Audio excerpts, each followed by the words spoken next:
we do come here to talk about very, very serious issues. How do we be forward thinking in the fields of advertising, PR, branding? And with me here this evening are people who understand that creativity does have power, and that the stories that we tell, they do shape the future that we live in. And we know that climate change and the climate crisis is not something that is far and distant. It is here, it is now, and it is urgent. It's affecting our lives, whether it is something that we want to acknowledge or not. Creative professionals, you right here have the responsibility to go beyond just the illusion of sustainability and push for real and tangible change. The Clean Creatives movement is about exactly that. It calls on you, the storytellers, the strategists, the designers, the communicators, to rethink how you put out messages and how you put out messages that amplify a very, very important message. Creatives, you have to ask yourself, are you helping to build a sustainable future, or are we merely dressing up the status quo? So tonight, over the course of the while that we are here, we're going to be diving deep into some of these conversations. We'll unpack what it means to turn down big fossil fuel money. We'll talk about the bottom line. We'll examine the role of PR, but also we'll be celebrating some of the victories here tonight, celebrating the victories like South Africa's first greenwashing complaint and winning that complaint and what it means in holding industries accountable. I want to welcome Stephen Horn from Clean Creatives to open up for us this evening, because we ask what does it mean for us here in South Africa? Across on the other side of the Atlantic, the current administration of the United States rolling back efforts on sustainable energy. Donald Trump said, "Drill, baby, drill," at his inauguration. It's the same United States just 3 years ago that was a founding member of the International Partners Group, but pledged $8.9 billion to help South Africa transition from coal to renewables. That's now been rolled back. So we live in a reality of a changing geopolitical world that's going to change what the future means for all of us. So before we get into our speakers, I'd like to introduce Stephen Horn of Clean Creatives, and a round of applause for him. Yeah, give yourselves a round of applause for being here. Let's go for it. Awesome. Clean Creatives South Africa Climate Mix in March 2025 is where we are. So I'm Stephen Horn, and I work across two projects. Clean Creatives is something that I launched with a committee and support from Fossil Free South Africa in 2022, and that's after hearing about it on a podcast and getting in touch with the executive director Duncan Maisel on Twitter, which is now called X. It has been an interesting way to connect with people around the world, and we launched that. And some of the very original people who've been with us from the journey from day one and took that pledge for their on behalf of their agency or as individuals and made that commitment to not do fossil fuel work are sitting with us here tonight as well and consistently show up. So thank you. So essentially it's a project or a movement that we're building globally, and here we are sitting in Cape Town at the bottom of the tip of Africa as one of the biggest global chapters of Clean Creatives, and it's something that expands around the world, and it's a movement of agencies, staff, and clients to address climate change, which is something that's getting worse by the day, affecting us all, to decline future contracts with fossil fuel companies and front groups. So here's some of the media coverage we've had as we've launched the campaign in South Africa, and I just thought I would start with a quick Fossil Fuels 101 to refresh everyone on what these things are, which, yes, have brought us many benefits, but their time now really is up. Roughly 3/4 of the dangerous carbon pollution is caused by the energy sector, and they are planning to continue increasing their pollution too. We do not need new fossil fuel projects to meet global energy needs under the Paris Climate Agreement. That's from the International Energy Agency. Pretty reliable place to get your energy forecasting. Fossil fuel pollution is responsible for approximately 8.7 million premature deaths per year. That's from Harvard study. And severe effects of climate change are happening now, and I think the evidence we've seen is your eyes. So you may have seen flooding, droughts, you still can't go down that road. It takes longer to get to Camps Bay or whatever, Clifton. That's because of climate change, right? Increased flooding and devastating effects that are hitting the most misfortunate and vulnerable people worst. And the important thing to take away here is every misleading story about climate change begins with an agency working for the fossil fuel industry. Whether it's Exxon in the US had a whole green algae is going to be the future of energy and it's going to be climate neutral. That was greenwash. They closed that whole lab down. It was all for the spin. Shell on the bottom left is talking about we invest today's profits in tomorrow's solutions. And BP on the right says from renewables to natural gas, advanced fuels to low carbon businesses, we're working to make energy. So we see possibilities in natural gas, the smart partner to renewables, right? So this whole thing of gas as a bridge fuel. But now what we see is BP is cutting renewable investment. This is from last month. So especially Trump has given people license and big oil companies license to roll back on their energy commitments to transition from their core dirty business of oil and gas and drill baby drill to renewables. That was in process all too slowly, but slightly in process. And now it's even been rolled back and slowed down even more. That is the extent of what the reality is. On average, it's maybe slightly changed since 22 when this graph was put together, but oil and gas industry cash spending goes 99% on exploring for more oil and gas and 1% on renewables and carbon capture and storage. And the result of that are these kinds of things that have happened, and Lazola will tell us more about later, a ruling against Total Energies for greenwashing because of their claims on sustainable development, and in the UK an entire campaign from Shell was banned. So the Clean Creatives Pledge is about getting your agency aligned with a global movement where you decline work with these companies, and we've got a definition on our website which kind of companies that involves. Who's in so far? More than 1,300 agencies around the world, 2,000 individual creatives, and 23 leading civil society organizations in South Africa, including, for example, the Desmond Tutu Foundation and many others, getting on board and saying, you're undermining our efforts to create a more just and sustainable future and equal South Africa when you work for fossil fuels. And many of the agencies on the slide are here tonight. And we're very excited that DNA Brand Architects, a major agency in Johannesburg, took the pledge, and their chief architect, the CEO there, Sylvester Chauke, he's got a brand new interview in ididthat.co that was published today, so check that out, where he talks about why he signed the Clean Creatives Pledge and what it means for his agency. And one of the things we do as Clean Creatives is run a report called the F-List, which is all about, and this is some international coverage in Adweek and local coverage for our local report, of which I'm holding a copy, and you'll find copies as you go out. The F-List lists, it's actually a physical list like that, and it's got agency name and then the client, the fossil fuel client, and it's just a transparency index so that creatives who are concerned about climate change and not wanting to work on a Shell account, many young people are. We've done with Clean Creative School, Red and Yellow, AAA Advertising School, we've done campaigns. They're very worried about climate change, and they were eager to get involved on a campaign to kind of shame their ad industry seniors into not doing that kind of work. So the full list is helping to pressure and expose the industry greenwashing that is happening. So that's what our latest report's called, A Flood of Greenwashing. I don't have too much time to go into specific details. I'll try and wrap it up in 2 more minutes, okay? But here's one where in East Africa, they're building the world's largest heated crude oil pipeline called ECOP, East Africa Crude Oil Pipeline. It's displacing up to 100,000 people and has been condemned by the EU Parliament for human rights violations. It's being built through Murchison Falls National Park, a very highly sensitive ecosystem. And you can't make it out so well in this picture, but there's people living in their village is right there, and they've got a huge oil kind of well right behind them.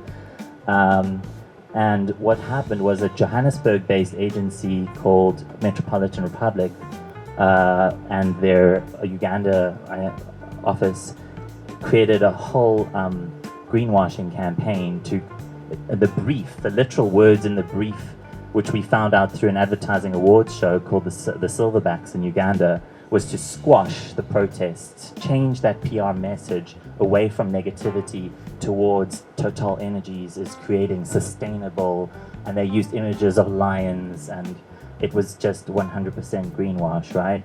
Another one that we see that in Cape Town every year is the Africa Energy Week, which happens towards the end of the year at the CTICC, hosted by the African Energy Chamber, whose chairman, it turns out, was convicted for fraud in the US. Great guy.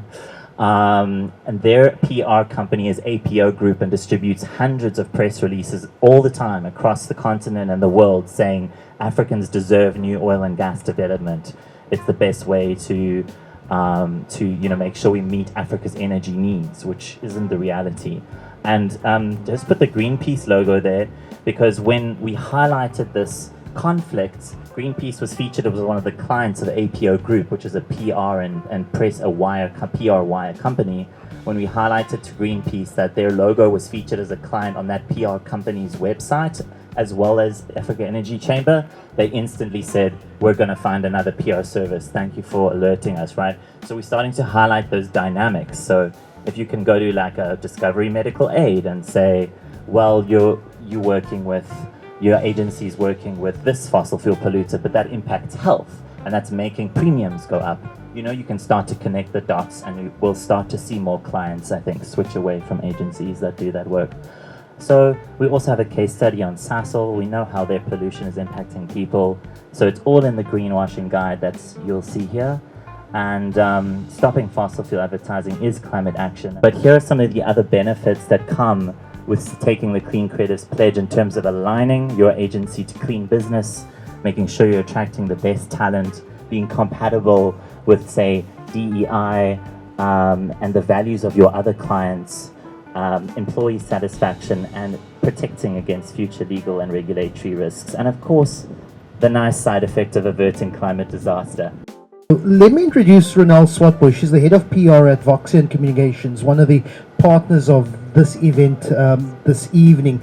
Many years of experience in clean tech, fintech, but also the impact of good messaging and storytelling. And so I just really want to start off with what I'm about to share. I'm going to take you through the highlights of their document, so that by the time you get to this 11-page document, you know, it will just sort of like slide through your brain with ease. So it's becoming increasingly clear that profit and purpose are not in conflict. They are actually interconnected. And as a business, when you communicate from an inauthentic place, your audiences will notice. We live in a time where whatever you put out there, whoever you engage with as people, whether it's walking through an airport or being at an event tonight, whoever you represent, your audiences will notice when you are being inauthentic. And what you don't want happening is for trust to suffer. You don't want all the hard work that you've put into a campaign or an organization, building a business, investing in people, to ultimately, you know, have the impact of like loss eventually, where you have to start from the ground up. Now at Voxian, we're quite blessed to work with businesses and help them not just do a PR campaign or a press release, but ultimately interrogate some of the positioning as well. And what that really means is that we help to define, and where they allow us to and trust us enough, help them to live, you know, the purpose first, and then develop a communications structure around that. Because truth be told, it's not the other way around. Remember that. If there's anything you take away from what I'm saying, purpose first, and then your communication strategies around that. Now, why does this matter? Well, evidence is clear. If anyone has followed what's Patagonia has been doing, purpose-driven businesses consistently outperform competitors. They build trust, inspire loyalty, sometimes it's not a bad word, and they are more resilient during the tough times of disruption and scrutiny. Yes, I'm going to play into things happening around me, because that's ultimately what happens to us as communicators, right? You've got to just go with the flow and then turn this into your prop for the night. Now, in the document that you're going to scan later, we cite a study by Deloitte. And fun fact, 53% of South African millennials, change their relationship with the company because of its impact on society and the environment. And 70% of them expect their employers to tackle societal or mission-driven issues. It's not a nice to have anymore.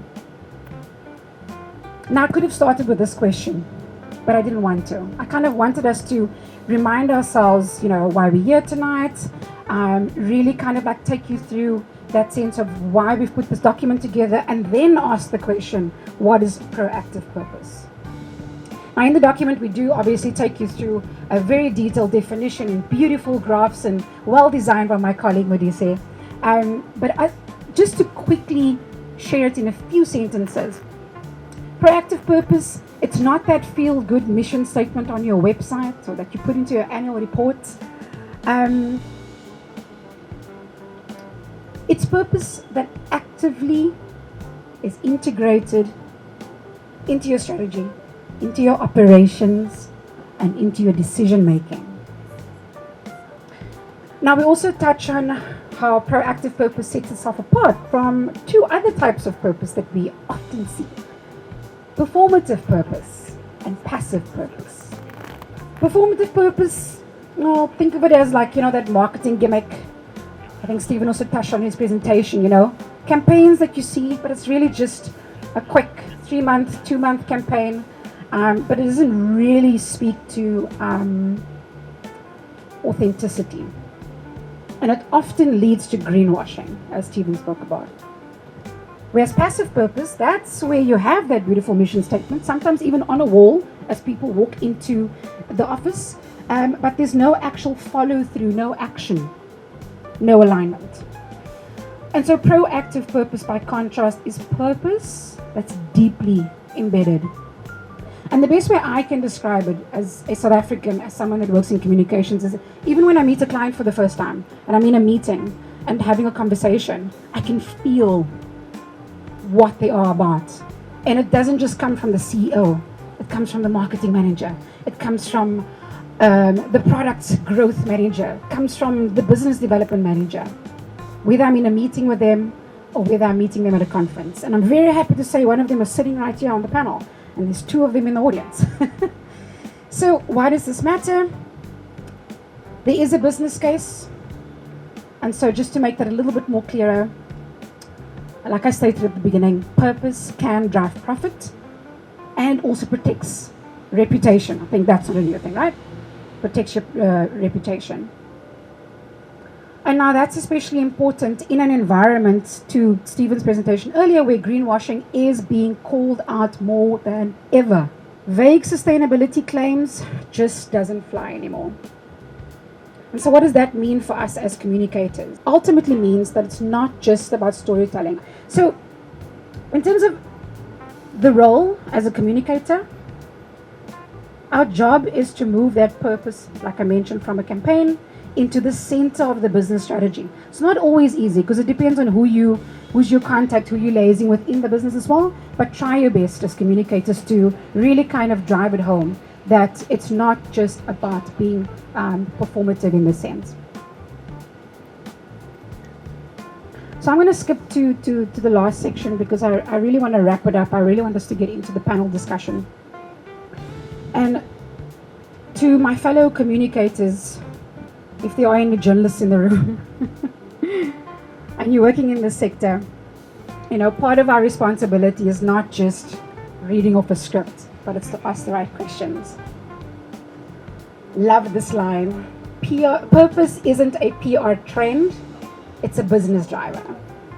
And so in a world grappling with climate urgency and social change, our work shapes not just narratives, but movements. Thank you so much. Thank you so much, Ronell. I appreciate the decisions, the tough decisions that the owners of businesses have to make. If you're employing 20, 50, 100 people, it's a very, very difficult decision to make, to turn down a contract. So what happens when the financial pressures dictates the choices that we make? How do you make that ethical decision to turn down a fossil fuel contract? Emma, over to you. Our experience as a pledge signer with Clean Creatives, we signed the pledge I think about 3 years ago, so maybe we were right at the forefront, or one of the first ones, I think, with Stephen. So I wanted to ask the question to start, really the world is burning, and what is the role that we are prepared to take within this? And so really what led us to taking this decision, and the first thing that so many people ask, hopefully if it turns, is, you know, where do we draw the line, or where do we make that decision? So we work with a bunch of booze brands. We've worked with British American Tobacco back in the past. We've worked with a couple of other sin brands. And so one of the first things people say to us is, well, you work with these brands, why not these ones? And I think it really comes to your personal values and where you feel the most comfortable. And that will depend from agency to agency and person to person. And personally, my story started in my very first agency. This was when I was account executive in an agency in London, very long time ago. To tell you how long ago it was, I used to fax press releases out to people. What? Yeah. Okay, cool. And we won the SeaWorld account. So SeaWorld is obviously the poor old orcas in little porta pools in Florida. And I was probably 6 months into my first job, and I went to my boss and I was like, I cannot work on this account. And she kind of looked at me with these wide eyes, and we had a bit of a discussion, and they accepted that. And everyone else carried on working on it. I was put on another account. And I didn't think too much about it, but right from that day one, even though I was very junior, it was just, I didn't feel that I could sit there and put this whole story about how people should go to Florida and stare at poor whales in captivity. And that's something that I want you guys to think about, because sometimes, especially as junior people in agencies, you think that you can't do that. But remember, in all agencies, there are people who say they don't want to work on alcohol brands because of religious reasons. Maybe they don't want to work on gambling. I don't see this as anything else. You don't want to be that employee that refuses to work on anything, because that's going to be a pain. But I think you can make choices throughout your career as to what you work on that sits with your values. So fast forward a couple of years, to about 10 years ago, when I founded the Friday Street Club, and one of our first clients that approached us to work on their account was Shell. And at that point, there was a big story going about them investing in fracking in the crew. You probably heard about that. And they approached us to kind of come on board and do crisis comms and issues management for their fracking team. And again, straight without even thinking about it, I was like, look, that is not what I feel like we can do. And I spent a lot of time when building the beginning of the agency going, what is the agency that I want to build? What do I want to use my skills and my experience? And I wanted to do it in a way that I felt right. And so we've done a couple of these kind of decisions as we moved along, and where we are today really is, I truly believe that we are facing one of the biggest existential threats to the planet that's ever been faced. These are just some headlines from the last week or two. And I think us as communicators really need to go, what is the role that we're going to play in this? Are we going to actually be part of something that forms a solution? And so that's where we led to where we are today. I saw the Clean Creatives pledge a couple of years ago, and it was a little bit of a no-brainer for us to sign it. And so really what it's meant for us is, since we've signed that, we've turned down 5 big pieces of business. The latest one was last week. One of the big petroleum brands, whatever, is out for pitch. We were asked to be to pitch for that brand. We turned that down, and we've turned a couple of other ones down, which including things like offshore oil exploration. There's been some in the engineering business that kind of developed the technology behind fossil fuel sort of excavation and so on. So we've turned down 5 pieces of business. To be honest, they all sounded quite boring anyway, so whatevs, cool. And instead, we've signed on 2, almost 3 other pieces of business. One is Go Solar. They're the biggest residential solar rental businesses in South Africa. Another one we launched last week, which is XSA. It's the Energy Exchange of South Africa. Pass on the microphone to Bradley Howland. He is in June this year, he'll take over the reins as president of the Public Relations Institute of South Africa, PRISA. So how do we have a conversation of bringing ethics into public relations? I think I do wear often 2 hats, and exactly to your point is, I'm the CEO of Alchemy Collective, and we've got a particular mission that we kind of follow, and I'll talk to that. And separate to that, there is obviously this global movement around how do we be more responsible with our communication. And so from PRISA's perspective, there is a lot that comes with that, and where they are trying to lead it in South Africa as well. So I think from Alchemy's perspective, when I took over the business 3 years ago, the one thing that the team realized very quickly is that when I talk about values in our business, it's not something that's just on the wall. This is something that for us as an organization, it's we live and breathe every single day. And we've got 5 values. Some are more agency-like, but some actually mean something in the context of this. So our agencies is we have integrity. Our values is we have integrity. We are honest. We are brave. We're inclusive, and we think like inventors, right? And the integrity one is a big thing for me. So I remember, I think it was in my first month of taking over the business, somebody approached me and said, listen, we want you to take on this tender. You just have to give us a brown envelope of cash. And what the team saw in that moment was that my philosophy in life is be good, do good, right? And it is something for me is like, I don't want to go to my deathbed rich. I don't want to go to my deathbed successful. I want to go to my deathbed knowing that I've done something that helps humanity, helps the planet, right? Because that really is a true legacy. And so for my team, what they've learned over time is that for us, the integrity value is probably the most important in our business. I think we also just turned on the same fuel company. And I said to them, you know, if we do this, it becomes a slippery slope to every other problem that we hate. And so, yes, it might be good money right now, but in the long term, is this actually the true investment? Is this actually living up to this idea of integrity? And it is something where, when you ask the money question, there is a lot of money in renewables. We actually have 5 renewable energy clients, including the South African Photovoltaic Industry Association, right? So the Solar PV Association for South Africa. And all our work with them has generated more revenue than any other sectors that we work in. So anybody who has this idea of, oh no, but it's big money and fuel and fossil fuels and you can't really get anywhere else, is a very false narrative. It is there, and it's growing very quickly. And whether Donald Trump and Elon Musk believe it or not, the rest of the world does see it, right? And that's what actually matters, is for us it's about creating some sort of long-term impact by making right, responsible decisions in what we do every single day. So when we're talking about fossil fuel, that influence can happen, where it can cripple an agency if the team itself believes so much in being against fossil fuels and supporting fossil fuels. We only have one planet, right?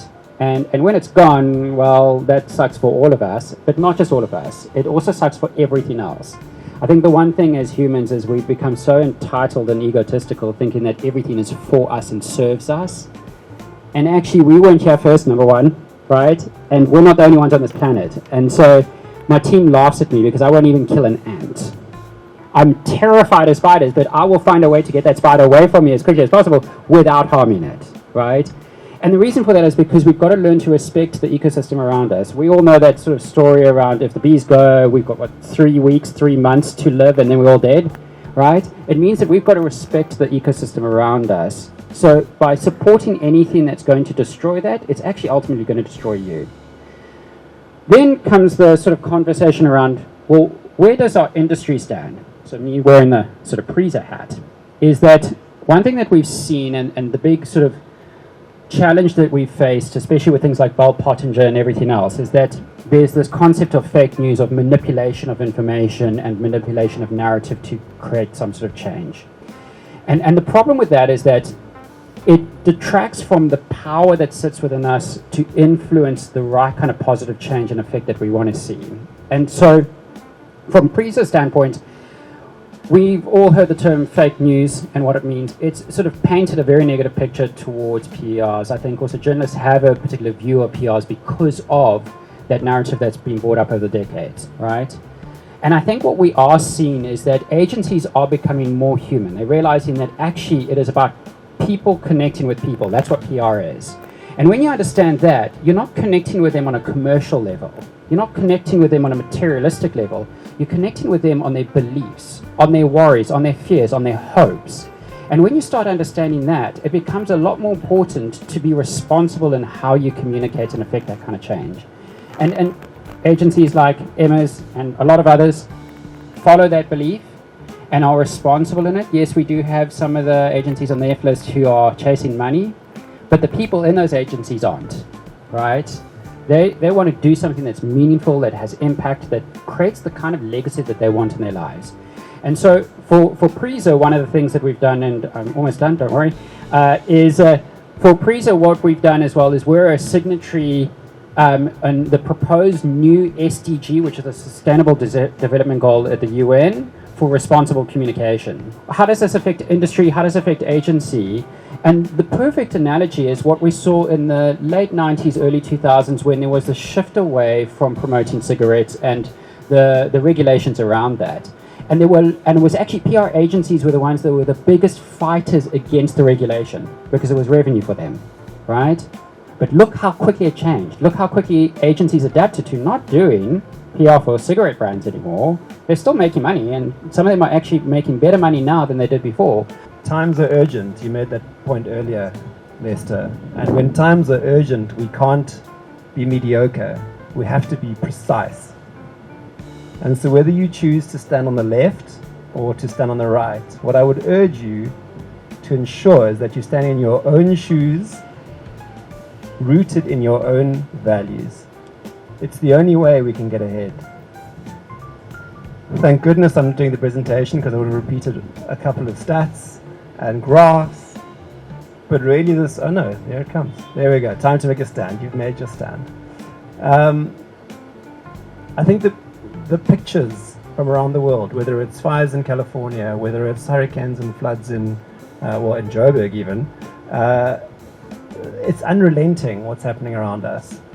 And things have got to change. And you know what we need to realize is that business, and especially privileged, developed countries, have tremendous impact on what we experience across the world as, let's call it, the other half, right? A couple of frightening statistics for you. 10%, you can skip to the next one. 10% of the richest people in the world account for 49% of our consumption-related emissions. The poorest 50% account for only 10% of the consumption-related emissions. Over the last 5 years, the 5 richest people in the world doubled their wealth, while 5 billion people got poorer. And 10 billionaires have bigger wealth than 30% of the women in Africa. That's 200 million women, right? So you can see that we're in this uneven context where what's happening, rightly so, across the world in many instances is affecting us to a huge extent here. And this is where climate refugees and so on come into effect, is that we are going to bear the brunt of decisions made elsewhere. I can't do much about government, to be honest, and I think in many cases civil society is amazing at gathering grassroots efforts, but it's not big enough to change the momentum, and that's where I see business coming in, and that's been the work I've been doing for the last 8 years. Maybe you can go to the next one. The amazing thing now, thanks to Trump, is that you have permission not to be green. You don't have to greenwash anymore. You know, they're pulling the word climate change off the US government department websites.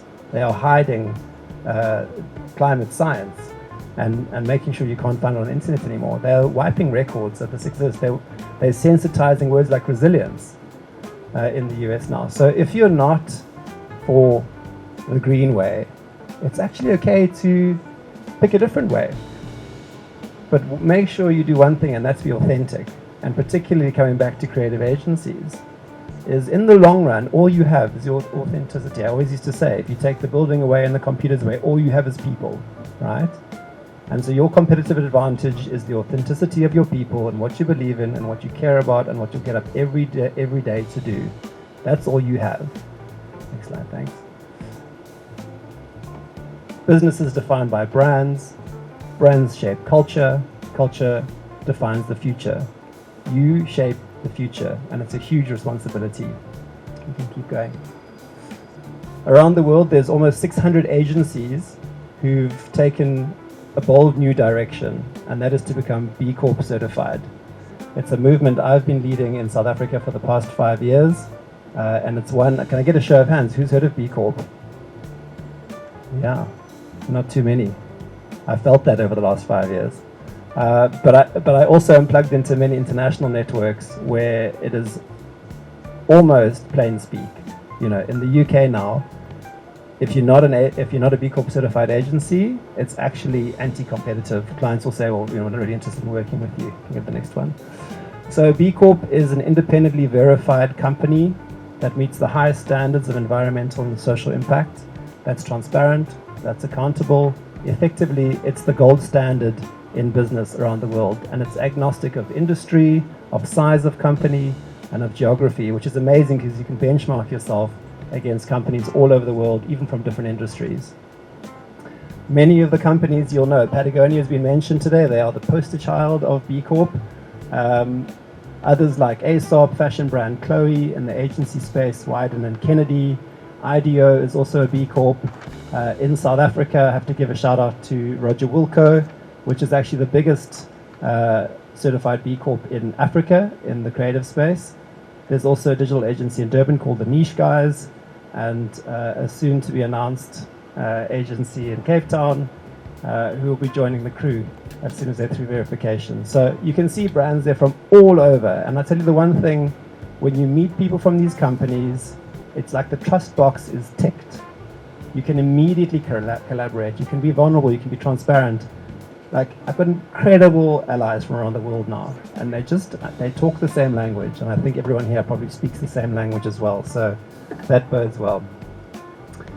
Of course, accountability costs, right? So Havas was an agency that was B Corp certified, and in 2023, 26 B Corp agencies and Clean Creatives made an appeal to B Lab to look at their work with fossil fuel companies, and B Corp revoked their membership to, or their certification for B Corp.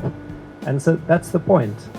Your values should cost you something. If you're not prepared to stand for something, you'll fall for anything, right? So being certified is an absolute trust mark to say that you are doing the right thing, and it's not just you saying it, it's independently verified. So there's two features ahead. They look very different on my screen. There's an extractive, monopolistic, greedy, profit-centric feature that is actually being touted as a great way forward by a lot of people right now, and a lot of them are pulling back on the commitments they've made to climate, to diversity, and all sorts of things. And there's another way, a regenerative way that cares about people, about planet, that doesn't see resources as things we need to use, but as gifts actually from the earth to be honored and treasured and to be reciprocated upon. And I think that's an amazing opportunity calling us forwards. But I'm going to go back to what I said earlier. If you believe what you believe and you're willing to stand for it, can you prove it? Two ways to do it is to sign the pledge and to look at B Corp certification. They're not agnostic, they work together, as do many of the other commitments you can make around the sustainable, regenerative future that I think we're all trying to foster. So thank you very much. Thank you so much, Tom. I don't want for one moment, and any on our panel will testify and say that none of these decisions are easy. This executive decision making is, of course, very, very difficult, whether you're in your own capacity as an individual or whether you're a leader in a business, trying to keep jobs, trying to grow jobs, employ more people. These are all conversations that we have. I think we're all in a way complicit in various aspects. We're all participatory in a community and a market. But how do you straddle that? How do you make difficult conversation happen, and how do you make difficult decisions?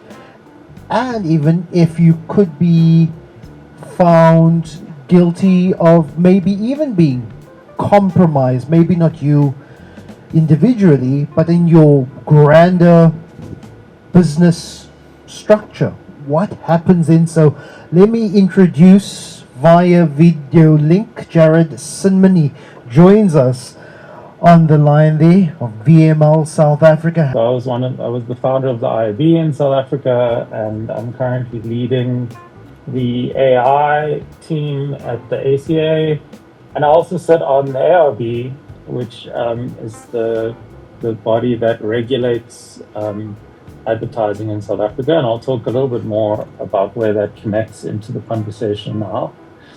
And I think, the starting point for me is to acknowledge that we're kind of facing 3 extinction level events in the world. Nuclear war seems ever more likely with Trump in the White House. We also have the rise of AI and the kind of potential threats that represents. And then obviously climate change is something that is coming for all of us. And I think it's also perhaps the most universal problem because it doesn't discriminate on political beliefs or religious beliefs or geography. It's the ultimate shared concern that every person on earth has. And I think the biggest question we should be asking ourselves, both personally and in our businesses, is what we can do to bring the likelihood of extermination down. And so, my view, is very much, I kind of feel like I live in 2 different worlds. I live in my own personal world with my own beliefs and values.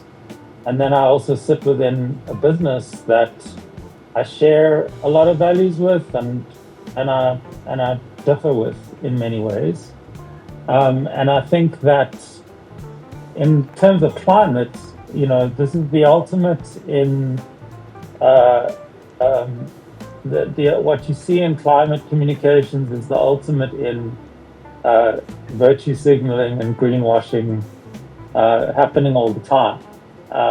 And I think that the dilemma that I constantly face is where to draw a line professionally, taking everything into account that I'm responsible for. So before I talk more about that, I thought I would just give you an understanding of where the ARB is at. So the ARB, Advertising Regulatory Board, is responsible for fielding consumer complaints about advertising and has developed a code of conduct that actually most media organizations have signed up to. And what that means is if there's advertising that is found by the ARB to be in transgression of its code, generally speaking, we can get that taken down out of the media. And actually fairly recently, there was a environmental addendum to the code, which was introduced. And I just wanted to read 2 quick excerpts from that. The one says that advertisements containing unqualified claims and statements about environmental matters will be interpreted as meaning 100% and shall be subject to substantiation. So what that means is if somebody says we are environmentally friendly, what they need to mean by that is that they're 100% environmentally friendly, and they have to substantiate that claim in their advertising. And the second is that advertisements containing general statements such as ozone friendly or green, or graphics or symbols designed to convey a similar message will not be permitted unless qualified by a description of the benefit. For example, ozone friendly, free from CFCs. So I think this is quite a high standard for advertisers to meet. And I was part of, and have been part of, a number of adjudications on ads which were found to not comply with the code. And I think this is a really important tool that we have as an industry to get away from the greenwashing and the sort of baseless claims that are made. And I encourage you all to be vigilant about this kind of advertising and report it to the ARB and get the message out that stuff should be reported to the ARB, because we can genuinely make a difference to the integrity of what's out there. So to come back to me and our agency, I think we face a lot of ethical challenges around this kind of communications. I run an agency that has been merged and merged and merged and merged, and somewhere in the mergers, I now have petrochemical clients. I also have tobacco clients. I have alcohol clients. I have micro lending clients. I have like all the people that are going to be going to hell after they die are my clients, and I think that it's very challenging for me to take a decision to turn away clients on an ethical basis, simply because I think actually the truth about being in advertising is no matter who your clients are, you're probably going to find that they're doing something bad some of the time, and they're doing something good some of the time, and it's quite difficult to be black and white about it. And I guess the only sort of consolation is that by working with these clients and influencing them to make to be authentic and to communicate in an honest way, there is a way, I think, to help to make things better beyond the facts of who they are, and actually to influence it from the inside to some extent. And I've seen that, I've seen us being able to have that effect on clients, which they, from a pure kind of who they are perspective, it may seem easy to write them off. But actually what I've discovered along the years is that these companies are filled with people of all stripes. And in fact, there are many good and ethical people inside of these businesses.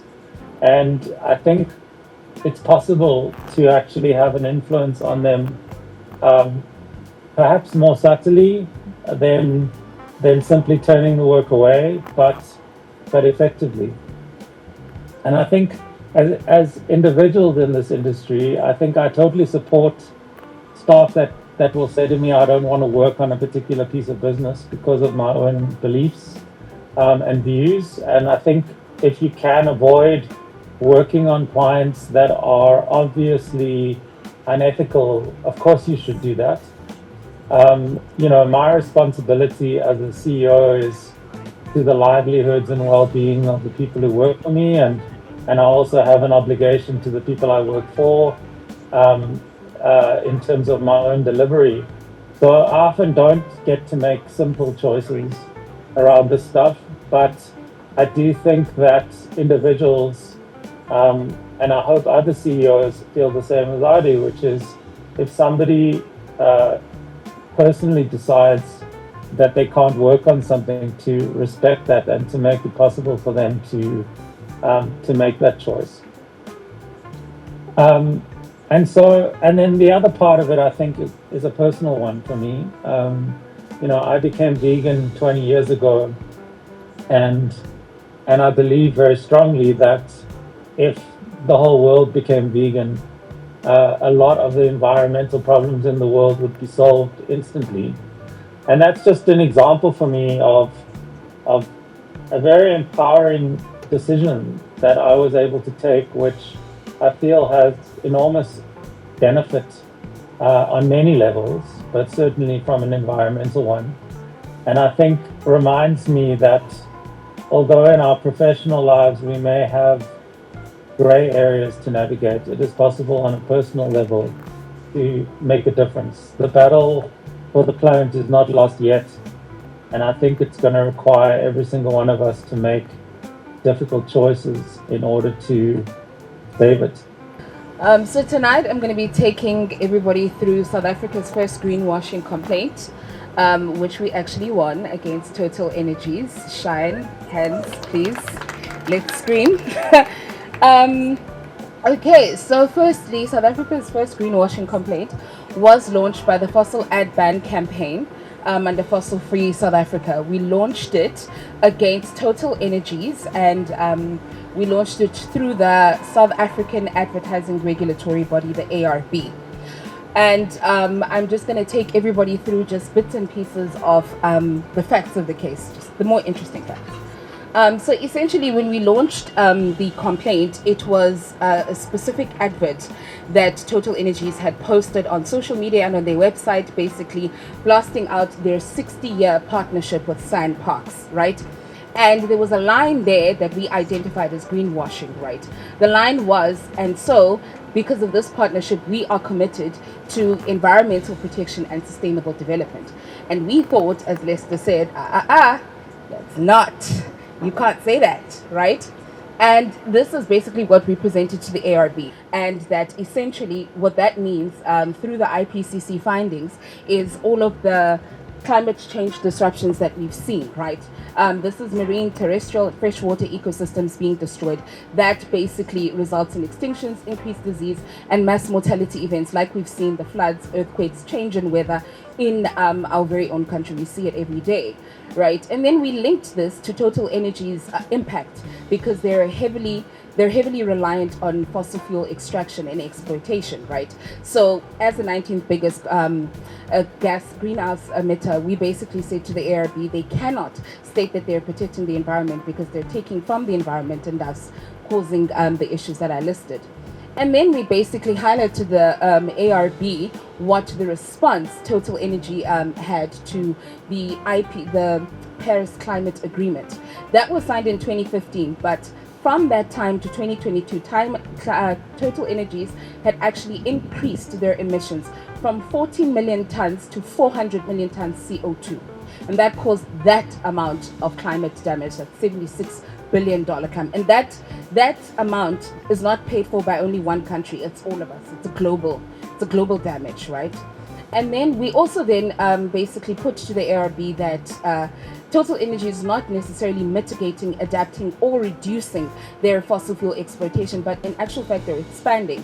And we cited 2 projects over there that actually speak to their expansion, which is a license that they were granted to do exploratory drilling in Cape Town, which would disrupt marine biodiversity. But more importantly, a bigger project was the ECOP pipeline that was being built throughout Africa, right? Which Total Energy owns 62% stake in. Right? We also stated with the ARB that the amount of damage this would bring to biodiversity, to human life, and we also stated the damage that is already caused within the lives of the people in Uganda. And of course, during this hearing, Total came back and responded. Very revolutionary group of people, pun intended. So Total Energies basically came and stated that the ad in question was not an advert, but it was a communication to their stakeholders about a sustainability project. Yeah, told you, revolutionary people. And then after that, they basically stated that this cannot be under review by the ARB. Secondly, they then stated that they have caused limited global warming while ensuring energy supply. Limited, as the 19th biggest greenhouse gas emitter. And then they also went through all of the significant renewable energy projects and how they are investing in South Africa specifically. And also they stated that they do environmental assessments, which is strange because, again, 19th biggest greenhouse gas emitter. And then they denied all of the stats, the reports that had come out on the environmental damage, the human damage that was being caused by the pipeline in Uganda. And in actual fact, in the report, they stated that the only people that would be going through, displacement is 5,000 homes. And that the hundreds and thousands of other people that we're losing, farmlands, grazing lands, biodiversity, animals, actually do not qualify to be listed under displacement. We responded to that. Right.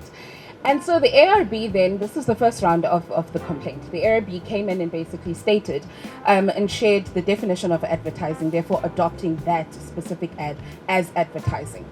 And then secondly, they basically went through their jurisdiction, basically stated that they cannot tell Total Energies to take this down from their websites, but what they can do is something that Jared highlighted, is speak to their own members to say you cannot carry an advert from Total Energies depending on the verdict, right?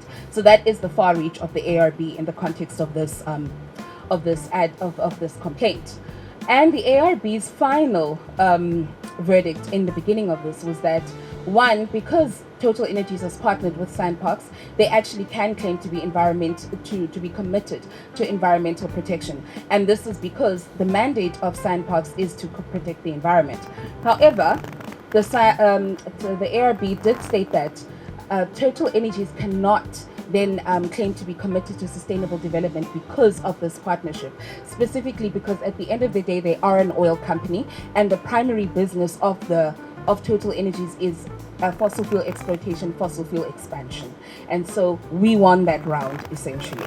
Woo, let's go.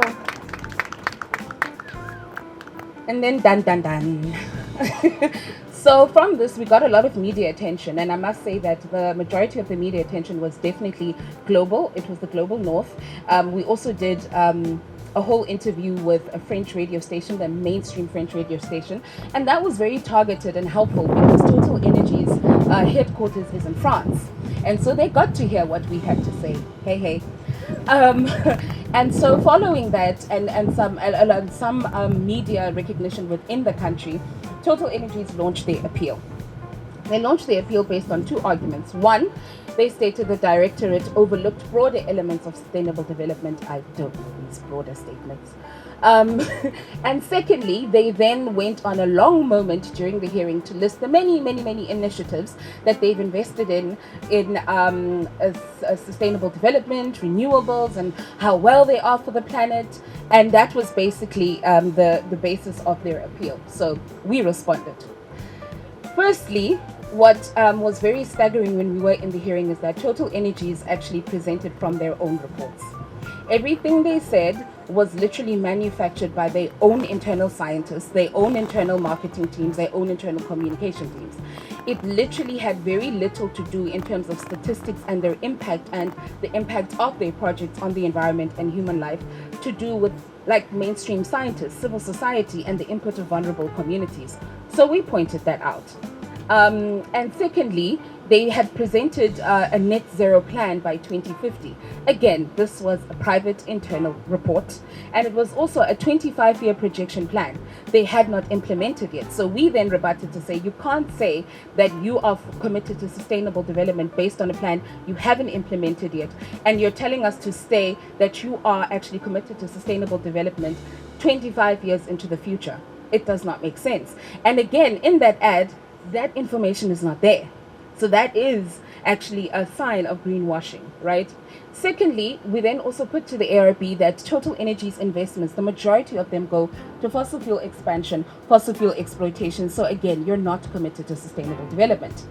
And then again, we stated to the ARB that the partnership, because we brought this back in terms of the claim on environmental protection. In as much as in the first round, the ARB basically ruled in favor of the Total Energies company to say that, yes, you are actually committed to environmental protection. We brought this back in the appeal. To say that that partnership does not speak to environmental protection, predominantly because it is an oil company. They are not protecting the environment. They are taking from the environment, exploiting it, and basically putting us in World War III with the climate, right? Okay, and so we also then highlighted the very narrow definition of Total Energies when it comes to displacement, because you can't pick 5,000. You can't tell me that that long pipeline only affected 5,000 households. That's impossible. And to date, we have seen in mainstream media, scientific reports, human rights reports, that is actually a lie. So we then highlighted that, and the ARB came through. Thanks, ARB.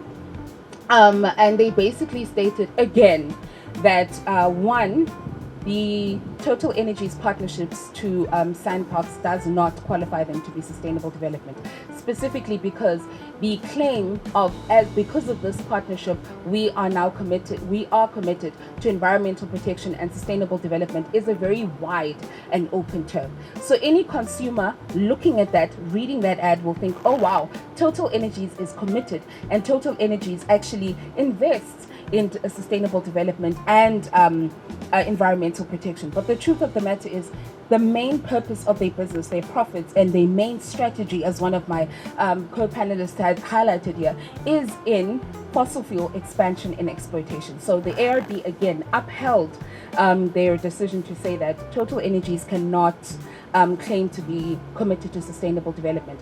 This particular verdict was also so important because the ARB really did speak very harshly, finally, to Total Energies to say you can't make the claim of environmental protection again because you are a predominantly oil company. That's what you do. You're not a sustainable energy company. So essentially, it was a very hard-worded verdict from the ARB, and we found that to be very helpful, especially when blitzing it to the media and speaking to different organizations and companies. And needless to say, Total Energies hasn't come back until 2 days ago, but we'll go into that. I'm almost done. All right. And so the significance of this greenwashing complaint is that it sets a precedent, right? Because what the ARB did is that they looked at the company, the fossil fuel company, and the ad, and they were able to weigh what the company actually invests in the most. And that's the most important thing when it comes to greenwashing, is that a lot of these companies put their investments, the majority of their profits and their work strategies, into fossil fuel expansion. And then they come back to the consumers and say, oh, but we can do net zero buy, and we are committed to sustainable development. And they have these garden projects and they have all these But the truth of the matter is, this greenwashing complaint proved that you can say that, but you're not walking the talk. And that's the problem, which means you are what? Greenwashing. And the second point is that the significance is that it emphasized the need for an independent policy for greenwashing, which is what the fossil ad ban is pushing for, a national ban on a fossil ad ban nationally. This does not mean that fossil fuel companies cannot advertise, but this means that you will advertise honestly. You will not say that you are committed to environmental protection. You will not say net zero. You will not say all of these buzzwords, because they are nothing but buzzwords. You will actually invest in renewables for the future of the whole world, right? And then the significance is also that it proves the importance of transparent advertising. Because the truth of the matter is, greenwashing is not just misleading, it's misinformation, it's disinformation on purpose, and it is false advertising, right? So this greenwashing complaint basically gave a criteria. It gave people an idea of how greenwashing manifests itself, how it actually is positioned on social media, how it is positioned on the internet, and how it is positioned from the advertising perspective. No offense to any advertising executives. And then also what it did is that it limited the opportunity for fossil fuel companies to claim these initiatives that are actually corporate social responsibility investments. They have to do this. It's for tax reasons. It's not from the goodness of their hearts. So it stopped them from claiming these CRI projects as a way of saying we are committed to environmental and protection and sustainable development, right? And lastly, it enhanced the importance of the ARB.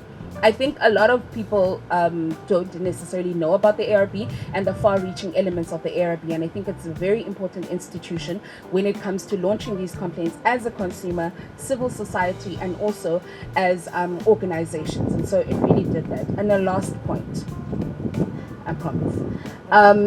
2 weeks ago, Total Energies did come back because after this complaint, we launched South Africa's first greenwashing report, in which we looked at the top 6 fossil fuel companies and how much they spent on advertising, i.e. greenwashing.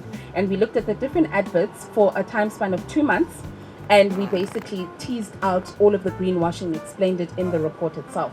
Obviously, Total Energies was there, and Astron, BP, Shell, and Sasol as well. So we looked at these, and we also looked at Sasol's aspect of corporate social responsibility. They're more into, donating. They're more into like family-centered type of donating and supporting philanthropy. So we looked into those aspects as well. And one of the biggest facts that we came out with was, one, in those 2 months, the ads that were run on mainstream radio, mainstream television, and on the internet actually reached 30.5 million people in the country. This is just 2 months. And these companies combined actually spent 15 plus million rand greenwashing 30.5 million people. And that gives you the gravity of greenwashing. It gives you the gravity of the reach of greenwashing and also how much these companies actually have. And the question is, why not just reinvest that into renewables energy? Why spend all that money lying to consumers, right? And I think as of yesterday, they basically responded via an article in the Daily Maverick. More greenwashing, very interesting, but basically disputing all of the facts, disputing the fact that they are included or rather involved in greenwashing.